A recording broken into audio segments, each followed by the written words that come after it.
talk Advanced Chemistry, Chemistry 2 with Pastor Dan.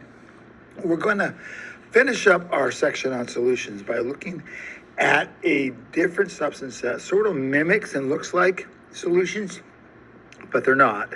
They're called colloids, okay? And colloids are heterogeneous substances, suspensions, colloids, emulsions, things along those lines. Definition here: a substance with particles that are invisible to the naked eye, but too large to be considered homogeneous. Now, even though they appear, they can't see them, they're still too big to be considered uniform all the way through. All right, now, different examples would be jello, marshmallows, smoke, and fog. All of those are colloids. All right, now how do we identify a colloid?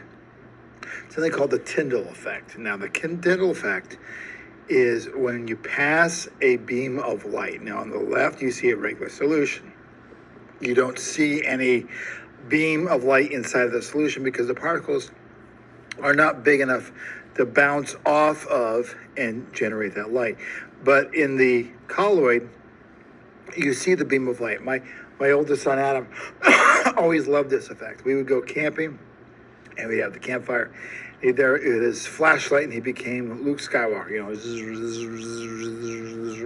able to do all that kind of stuff. Those are examples of the Tyndall effect, and those are ways we can identify that they are colloids.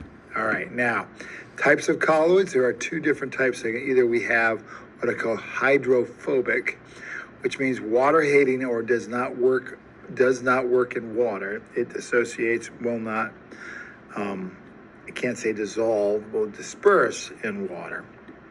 Or hydrophilic, which means water-loving. It does work in water. All right, now, we have some key terms. Remember, we had the key terms of solution, solute, and solvent. Well, dispersing is like the solvent. Okay, so a substance that moves all the way through. Dispersed is a solute. All right, so make sure you keep those things the same. All right, now, this is the last thing we're talking about here. We're going to go through these real quick and identify the different substances that. So in the first one, we have a gas. If a gas is a colloid, gas is the dispersing, gas is dispersed, it's nothing. It's just a gas. All right, if we have a gas as a dispersing, a gas is a liquid dispersed, it's a aerosol, and that is like fog, liquid water. Okay, then we have gas as a solid, gas as a dispersing, solid as the dispersed. It's an aerosol also, maybe like smoke, the particles we have inside of there. We have now a liquid. If the liquid is dispersing, gas is the dispersed. We have foam, like whipped cream, putting air into the milk. Liquid, that's called an emulsion. Milk is not homogeneous. We talked about before in Chem 1. It's fat. So fat cells in water basically is what you're drinking when you're drinking milk. Now we have liquid, solid, that's called a sol. An example would be paint.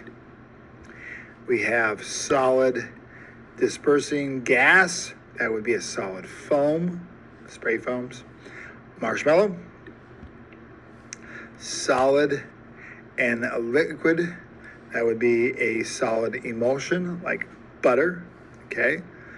And then solid and solid, that'd be solid, something called ruby gas.